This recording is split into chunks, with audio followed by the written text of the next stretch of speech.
মহরমের 10 তারিখে মহরমের কি গটাইলেন রাব হাইরে কি গটাইলেন রাব কলিজা ফাটিয়া যাই গো শুনিলে তার ঘটনা মহরমের মহরমের কি গটাইলেন হাইরে কি গটাইলেন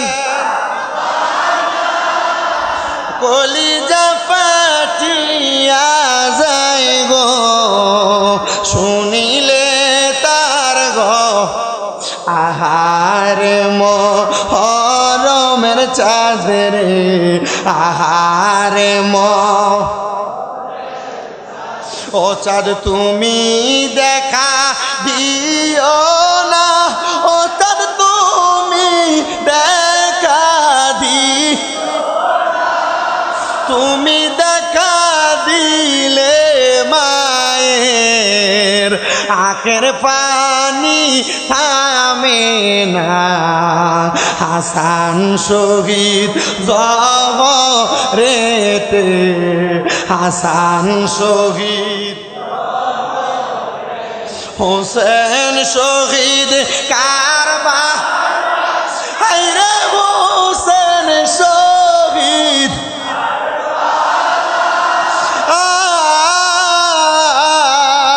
জয়নাল আবদিন হইল গো বন্দি এজিদা রোজেল খানায় হাসান শহীদ জবরেতে হাসান শহীদ হোসেন শহীদ কার হায়রে হোসেন শহীদ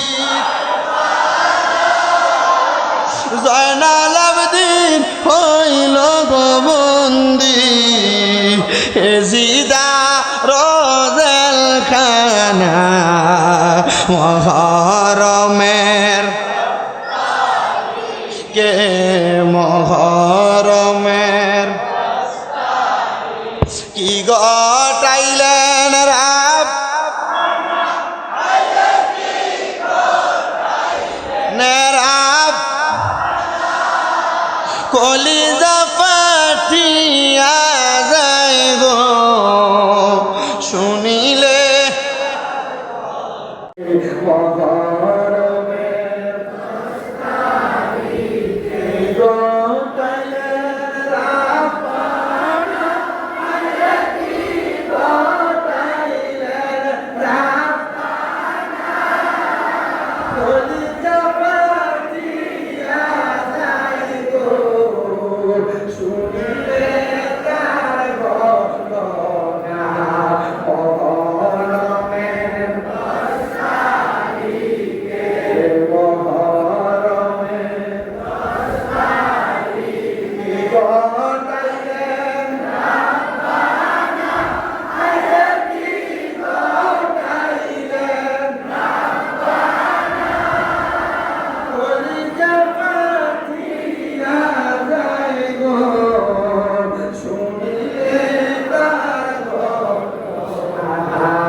তুমি দেখা দিও না ওদের তুমি দেখা দিও না তুমি দেখা দিলে মায়ের আগের পানি থামে না হাসান শহীদ জবরেতে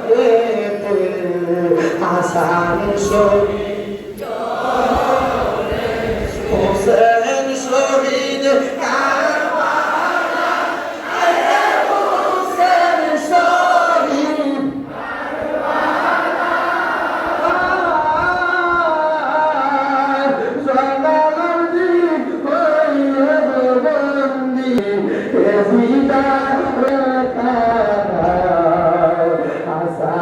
শহীদ জহরেতে হাসান শহীদ হোসেন শহীদ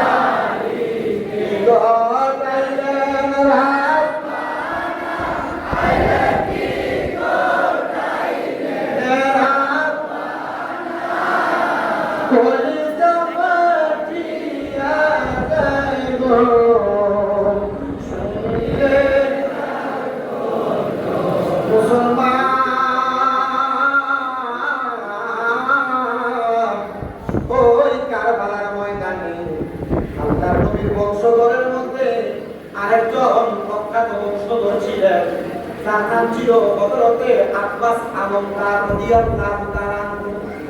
সাধারণ কোনো ব্যক্তি নয়, আব্বাস আলমদার ছিলেন বড় নম্র মানুষ, বড় মুসলিম মানুষ, বড় ইবাদত করা মানুষ। বংশের মধ্যে দেখবেন অনেক মানুষ আছেন বড় নিরিবিলি থাকে, বড় ইবাদত করা নয়, কেউ কোনো কিছু বললেও করে না, কেউ আঘাত করতে আসলো তারা কোনো ধমক দেয় না, বড় ভালো মানুষ আছে না? হযরতে আব্বাস আলমদার আহলে বায়াতের মধ্যে বড় সম্মানিত মানুষ, বড় মর্যাদাবান মানুষ। আরে হযরতে আব্বাস আলমদার যখন তাকে দেখেন ইমাম হুসাইন রাদিয়াল্লাহু তাআলা যে কারবালার ময়দানে এত সুন্দর কাবুর মধ্যে কোনো পানি নাই, হযরত আব্বাস আলমদার রাদিয়াল্লাহু তাআলা বলে, আমি যখন বললাম আমি ইমাম হুসাইনের কাছে যাই না, ডাক দিয়ে বললাম ও ইমাম হুসাইন রাদিয়াল্লাহু তাআলা নবীজির পরিচয় টুকরা নাকি, আপনি আমার অনুমতি দেন গো, আমি এখান থেকে পুরা নদীর মধ্যে যাই না, আমি পানি আই না, নবীর বংশধরদের পরিচয় ঠান্ডা করতে যাই। ইমাম হুসাইন ডাক দিয়ে বলতেছে, জগৎবাসীরা শোনো রে জগৎবাসীরা, তোমরা যেহেতু আমার এই নবীর বংশধরদেরকে পানি পান করাইতে যাও, আমি অনুমতি দিলাম, ও আব্বাস আলমদার আপনি যে পানি নিয়ে আসেন। অথবা আব্বাস আলমদার পুরা পিঠের মধ্যে চইলা পানির একটা মশক ওনার কাঁধের মধ্যে নিয়ে আব্বাস আলমদার রওনা করলেন পানি নেওয়ার জন্য। আব্বাস আলমদার পুরা নদীর সামনে যখন গেলেন, এসিড বাহিনী কেউ তারা বাধা দেয় নাই, উনি পানি পান করবে। এমন টাইমে হযরত আব্বাস আলমদার নিজে বলে, স্বামী কারবালা কিতাবের মধ্যে সুন্দর করে ঘটনাটা উল্লেখ করা আছে, আসমাউল মুহিতা কিতাবের দ্বিতীয় খণ্ডের মধ্যে উল্লেখ করা। হযরত আব্বাস আলমদার রাদিয়াল্লাহু তাআলা বলেন, আমি পানিটা নিয়ে আমার মুখের মধ্যে দিব। এমন টাইমে আমার চিন্তা আসলো, দেওয়াজের মধ্যে আসলো, নবীর নাতি ইমাম হুসাইন এখনো পানি পান করে নাই, আমি যদি পানি পান করি তাহলে নবীর নাতিদের সাথে বেঈমানি হবে, আমি আল্লাহ তাআলার কাছে জবাব দিতে পারবো না। মুহাম্মদুর রাসূলুল্লাহ সাল্লাল্লাহু আলাইহি ওয়াসাল্লাম নবীর কাছে জবাব দিতে পারবো না। আব্বাস আলমদার বলে, আমি পানি পান না কইরা আমি সাথে সাথে পানির মশকটার মধ্যে পানি পুরাইয়া আমার কাঁধের মধ্যে নিয়া আমি ইমাম হুসাইনের দিকে রওনা করব। এমন টাইমে এজিদ বাহিনীরা আমাকে ঘিরে ফেলছে। ওনারা ডাকতে বলে, আব্বাস আলমদার তুমি পানি পান করো, কিন্তু ইমাম হুসাইনকে পানি দেওয়া যাবে না, তার বংশধরকে কাউকে পানি দেওয়া যাবে না। বলে কারণ কি রে? জানি আমি যদি পানি পান করি ইমাম হুসাইনকে পানি পান করানো লাগে, আর ইমাম হুসাইনের দাদা দয়াল নবী যদি আমার একবার প্রশ্ন করে আমি কেন ইমাম হুসাইনকে পানি না পান করে না, আগে পানি পান করছি, আমি নবীজির কাছে আমার মুখ দেখাইতে পারবো না, এই জন্য আমি পানি মশক ভর্তি করে নিয়ে যাব, নবীর বংশের আগে পান করাইয়া আমি আব্বাস আলমদার তারপরে পানি পান করব। আব্বাস আলমদার এই কথা বইলা ওনার পুরাটাকে সামনের দিকে আগে নিবে। ইয়াজিদের মধ্যে মালিক ইবনে মারওয়ান নামক একটা লোক হযরত আব্বাস আলমদারের ডান হাতের মধ্যে এমন ভাবে একটা কুপ লাগায় দিয়েছে, ডান হাত কাটা দাবায় গেছে। আব্বাস আলমদার বলে, বাম হাত দিয়ে মহরমের দস্তানিতে গোটাইলেন রাব্বানা আয়াতি গোটাইলেন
হাসান শহীদ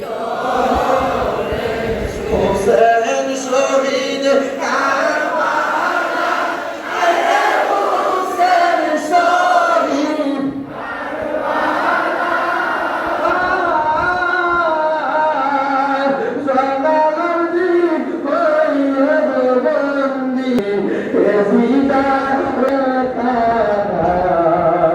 হাসান শহীদ হাসান শহীদ হোসেন শহীদ হোসেন শহীদ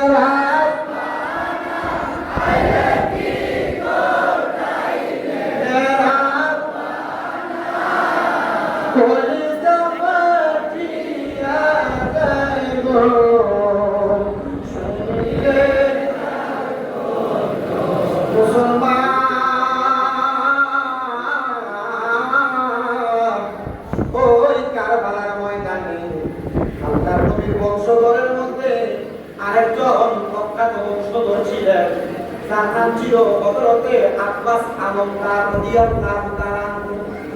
সাধারণ কোনো ব্যক্তি নয়, আব্বাস আলমদার ছিলেন বড় নম্র মানুষ, বড় মুসলিম মানুষ, বড় ইবাদত করা মানুষ। বংশের মধ্যে দেখবেন অনেক মানুষ আছেন বড় নিরিবিলি থাকে, বড় ইবাদত করা নয়, কেউ কোনো কিছু বললেও করে না, কেউ আঘাত করতে আসলো তারা কোনো ধমক দেয় না, বড় ভালো মানুষ আছে না? হযরতে আব্বাস আলমদার আহলে বায়াতের মধ্যে বড় সম্মানিত মানুষ, বড় মর্যাদাবান মানুষ। আরে হযরতে আব্বাস আলমদার যখন তাকে দেখলেন ইমাম হুসাইন রাদিয়াল্লাহু তাআলা যে কারবালার ময়দানে এত সুন্দর কাপড় মধ্যে কোনো পানি নাই, হযরত আব্বাস আলমদার রাদিয়াল্লাহু তাআলা বলে, আমি যখন বললাম আমি ইমাম হুসাইনের কাছে যাই না, ডাক দিয়ে বললাম ওই ইমাম হুসাইন রাদিয়াল্লাহু তাআলা নবীজির পরিচয় টুকরা নাকি, আপনি আমার অনুমতি দেন গো, আমি এখান থেকে পুরা নদীর মধ্যে যাই না, আমি পানি আই না, নবীর বংশধরদের পরিচয় ঠান্ডা করতে যাই। ইমাম হুসাইন ডাক দিয়ে বলতেছে, জগৎবাসীরা শোনো রে জগৎবাসীরা, তোমরা যেহেতু আমার এই নবীর বংশধরদেরকে পানি পান করাইতে যাও, আমি অনুমতি দিলাম, ও আব্বাস আলমদার আপনি যে পানি নিয়ে আসেন। অথচ আব্বাস আলমদার পুরো পিঠের মধ্যে চইলা পানির একটা মশক ওনার কাঁধের মধ্যে নিয়ে আব্বাস আলমদার রওনা করলেন পানি নেওয়ার জন্য। আব্বাস আলমদার পুরো নদীর সামনে যখন গেলেন, এসিড বাহিনী কেউ তারা বাধা দেয় নাই, উনি পানি পান করবে এমন টাইমে হযরত আব্বাস আলমদার নিজে বলে, স্বামী কারবালা কিতাবের মধ্যে সুন্দর করে ঘটনাটা উল্লেখ করা আছে, আসমাওয়ারিকুল মুহিতা কিতাবের দ্বিতীয় খণ্ডের মধ্যে উল্লেখ করা। হযরত আব্বাস আলমদার রাদিয়াল্লাহু তাআলা বলেন, আমি পানিটা নিয়ে আমার মুখের মধ্যে দিব, এমন টাইমে আমার চিন্তা আসলো, দেওয়াজের মধ্যে আসলো, নবীর নাতি ইমাম হুসাইন এখনো পানি পান করে নাই, আমি যদি পানি পান করি তাহলে নবীর নাতিদের সাথে বেঈমানি হবে, আমি আল্লাহ তাআলার কাছে জবাব দিতে পারবো না, মুহাম্মদুর রাসূলুল্লাহ সাল্লাল্লাহু আলাইহি ওয়াসাল্লাম নবীর কাছে জবাব দিতে পারবো না। আব্বাস আলমদার বলে, আমি পানি পান না কইরা আমি সাথে সাথে পানির মশকটার মধ্যে পানি পুরাইয়া আমার কাঁধের মধ্যে নিয়ে আমি ইমাম হুসাইনের দিকে রওনা করব। এমন টাইমে এজিদ বাহিনীরা আমাকে ঘিরে ফেলছে, ওনারা ডাকতে বলে, আব্বাস আলমদার তুমি পানি পান করো, কিন্তু ইমাম হুসাইনকে পানি দেওয়া যাবে না, তার বংশধরকে কাউকে পানি দেওয়া যাবে না। বলে কারণ কি রে? জানি আমি যদি পানি পান করি ইমাম হুসাইনকে পানি পান করানো লাগে, আর ইমাম হুসাইনের দাদা দয়া নবী যদি আমার একবার প্রশ্ন করে আমি কেন ইমাম হুসাইনকে পানি না পান করে না, আগে পানি পান করছি, আমি নবীজির কাছে আমার মুখ দেখাইতে পারবো না, এই জন্য আমি পানি মশক ভর্তি করে নিয়ে যাব, নবীর বংশের আগে পান করাইয়া আমি আব্বাস আলমদার তারপরে পানি পান করব। আব্বাস আলমদার এই কথা বইলা ওনার পুরাটাকে সামনের দিকে আগে নিবে। ইয়াজিদের মধ্যে মালিক ইবনে মারওয়ান নামক একটা লোক হযরত আব্বাস আলমদারের ডান হাতের মধ্যে এমন ভাবে একটা কুপ লাগায় দিয়েছে, ডান হাত রাড়া দাবায় গেছে। আব্বাস আলমদার বলে বাম হাত দিয়ে উনকি সর কাটায়া উস হুসैन मिले है करबला को सलाम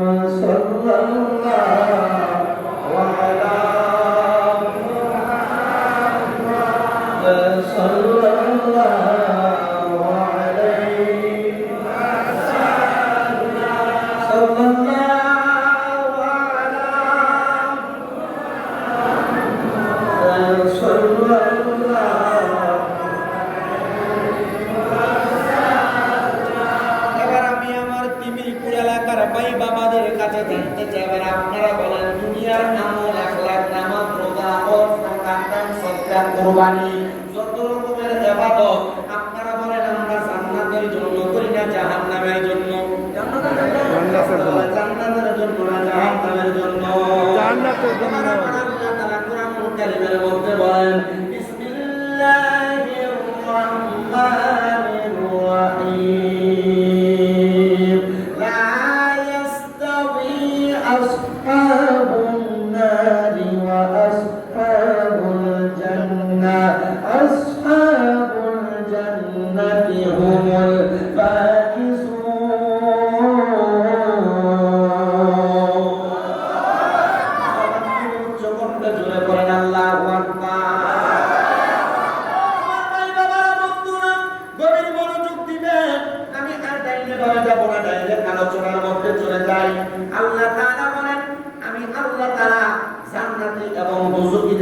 একরকম বানাই নাই।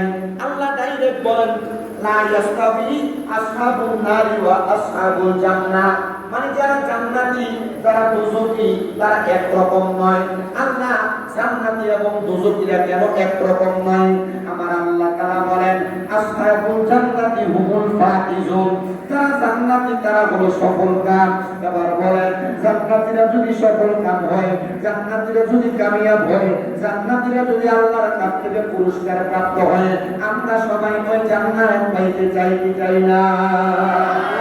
আমার নবী ডাক দিয়ে বলেন ওই জান্নাতি হওয়ার জন্য দুনিয়ার জমিনের মধ্যে একটা মানুষকে যে কাজগুলো করা লাগবে এর মধ্যে সর্বপ্রথম হলো আমানতু বিল্লাহ, আল্লাহর প্রতি ঈমান আনতে হবে। আল্লাহর প্রতি কেমন ঈমান আনবেন? যে আমার পৃথিবীর বাবারা আল্লাহ এক, আল্লাহ বলে জানা, আল্লাহ ছাড়া অন্য কাউকে সেজদা না দেওয়া, আল্লাহ ছাড়া অন্য কারোর কাছে কোনো কিছু না চাওয়া, আল্লাহ ছাড়া দুনিয়ার জমিনের মধ্যে কারোর দাসত্ব না করা, আল্লাহকে আল্লাহ বলে স্বীকার করে ওয়াহদানিয়তের সাক্ষী দেওয়া, এটা হলো আমানতু বিল্লাহ। 2 নম্বর হলো আমানতু বিল্লাহি ওয়া মালাইকাতিহি, ফেরেশতাদের প্রতি বিশ্বাস রাখবেন। দুনিয়ার জমিনের মধ্যে থাকা অবস্থায় আপনি ডাইনে গেলে ডাইনে ফেরেশতারা দেখতেছে, বামে গেলে বামে